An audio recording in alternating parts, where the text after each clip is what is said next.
Men's 2011चा question आहे. Torque कन्व्हर्टरचा purpose विचारलेला आहे. टॉर्क कन्व्हर्टर काय करत असतोय?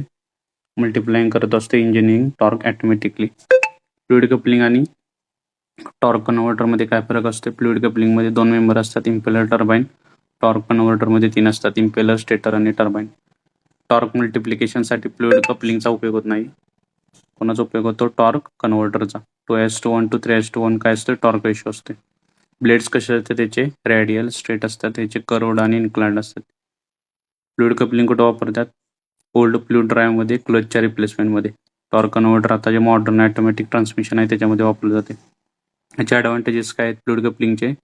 स्टार्टिंग कसं असते? स्मूथ असते आणि नो स्टॉलिंग असते. टॉर्क कन्व्हर्टर कशासाठी वापरतात? हाय स्टार्टिंग टॉर्कसाठी आणि स्मूथ ॲक्सलरेशनसाठी.